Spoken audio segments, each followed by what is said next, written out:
अस्सलामुअलैकुम, welcome to our Urdu channel Urdu दर्स अदब। आज की क्लास में हम पढ़ेंगे सबक नंबर 6, लाख टके की बात। यानी जो बात है उसमें लाख टके कैसे लगे, देखकर सुनते हैं। रायपुर के करीब एक गांव में एक बहुत अमीर सेठ रहता था। वो कभी कभी अपने काम के सिलसिले में दूसरे गांव जाया करता था। एक मर्तबा जब वो दूसरे गांव जाने लगा तो उसने अपने साथ 5 लाख टके रख लिए। कितने रख लिए? 5 लाख टके। रास्ते में उसे एक साधु मिला। साधु को देखकर सेठ ने सोचा कि उससे कुछ बातें की जाएं और इनका साथ भी हो जाएगा। उसने साधु को आवाज़ दी और पूछा, महाराज आप कहाँ जा रहे हैं? साधु महाराज ने उसकी तरफ देखा और बोले, तुम अपने काम से काम रखो, मुझे परेशान मत करो। कहो तुम ही मुझसे क्या काम है? महाराज मैं दूसरे गांव जा रहा हूँ, मेरे लिए दुआ कीजिए कि मैं अपने काम में कामयाब हो जाऊँ। सेठ बोला। साधु ने कहा कि मैं बात तो तुम्हें ऐसी बता सकता हूँ जो तुम्हारे हमेशा काम आएगी, मगर बात के टके लगते हैं, और वो भी एक बात के लाख टके। महाराज आप जैसा कहेंगे वैसा ही होगा, मैं 1 लाख टके ही दूंगा। सेठ हैरान था कि आखिर वो कौन सी बात होगी जो 1 लाख टके की होगी। साधु मुस्कुराया और बोला, देखो किसी दूसरे के बिस्तर पर बैठने से पहले अच्छी तरह उसे देख लो, हर चीज़ को अच्छी तरह झाड़ लो और तब उसके बिस्तर को इस्तेमाल करो। ये उसने पहली बात बताई। लाओ 1 टके, लाओ 1 लाख टके। साधु ने 1 लाख टके ले लिए। सेठ ने कहा, महाराज अब दूसरी बात बताइए। दूसरी बात ये कि जो बात तुम्हारे मन को न भाए और जिसके लिए तुम्हारा दिल न माने और जो चीज़ तुमको अच्छी न लगे उसे अपने से दूर कर देना चाहिए। ये कहकर साधु ने फिर 1 लाख टके मांगे, है ना, यानी 2 बातें हो गई। सेठ बड़े गौर से साधु की बातें सुनता रहा और फिर 1 लाख टके दे दिए। दोनों साथ चलते रहे। सेठ ने तीसरी बात पूछी। साधु महाराज बोले, जहाँ जान पहचान ना हो वहाँ कोई भी चीज़ नहीं खाना चाहिए। ये कहकर साधु ने 1 लाख टके और ले लिए और अपना रास्ता लेकर और अपने रास्ते पर चल पड़ा। सेठ भी अपने रास्ते पर चल पड़ा। 3 बातें हो गई, 3 लाख टके उसके पास चले गए। चलते चलते रात हो गई। वो एक गांव में पहुंचा। गांव में एक सराय थी। सराय यानी मुसाफिर खाना। सेठ उस सराय में जाकर ठहरा होटल में। सराय की मालकिन एक डाकू थी। वो अपने यहाँ मुसाफिरों को ठहराती थी और फिर उन्हें मारकर उनका रुपया पैसा ले लेती थी।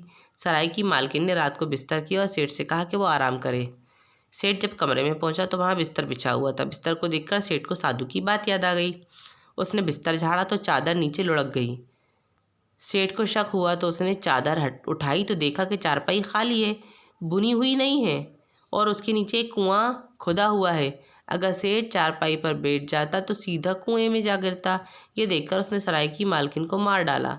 साधु की बात उसे याद आई। चलो लाख टके गए, जान तो बची। सेठ उसी वक्त रात को गांव से चल दिया। उसके पास अभी 2 लाख टके थे। रास्ते में उसे रुपये का ख्याल आया। वो सोचने लगा कहीं डाकू मिल गए तो फिर क्या होगा। अब तो उसे ये रुपया बुरा लगने लगा। उसने फ़ौरन ये रुपया एक पेड़ के नीचे गाड़ दिया। अभी थोड़ी दूर ही गया था कि चारों तरफ से डाकुओं ने उसे घेर लिया और उसकी तलाशी ली। सेठ के पास अब कुछ भी न था। डाकू उसे छोड़कर आगे बढ़ गए। डाकुओं से जान बची तो सेठ को साधु की दूसरी बात याद आई। जो चीज़ तुम्हें बुरी लगे उसे अपने पास मत रखो। उसने सोचा अगर उस वक्त रुपया उसके पास होता तो डाकू उसे ज़रूर मार डालते। चलो 1 लाख टके गए तो जान तो बची। अगले दिन सेठ फिर आगे बढ़ा। चलते चलते फिर रात हो गई। उसे गांव के किनारे पर ही एक बूढ़ी औरत मिली। बुढ़िया ने उससे कहा, बेटा तुम कहाँ जा रहे हो? सेठ बोला, अम्मा मैं आगे जाऊंगा। बूढ़ी औरत ने कहा, चल तो रात को मेरे घर ठहर जा, कल सुबह चले जाना। सेठ ने सोचा चलो बुढ़िया के यहाँ रात गुजार लूँगा। बूढ़ी औरत की झोपड़ी में वो बुढ़िया उसकी एक लड़की रहती थी। थोड़ी देर में औरत उसके लिए एक प्याला दूध और दाल रोटी ले आई। सेठ ने ये दाल भी उस वक्त मज़ेदार खाने से कम नहीं थी। सेठ खाना शुरू करने वाला ही था कि सामने से एक बिल्ली आ गई। बिल्ली बहुत गौर से खाने को देखने लगी। सेठ ने एक टुकड़ा दूध में भिगोकर उस बिल्ली के सामने डाल दिया। बिल्ली ने जैसे ही वो टुकड़ा खाया वो तड़पने लगी और फ़ौरन मर गई। सेठ बहुत हैरान हुआ। उसी वक्त उसे साधु की तीसरी बात याद आ गई। जिन लोगों से जान पहचान ना हो उनके यहाँ कोई चीज़ नहीं खाना चाहिए। सेठ फ़ौरन उठा और उसने घर की तलाशी लेना शुरू की। बूढ़ी औरत और उसकी लड़की तो डरकर भाग गईं। सेठ समझ गया कि बूढ़ी औरत उसे जहर देकर मारना चाहती थी।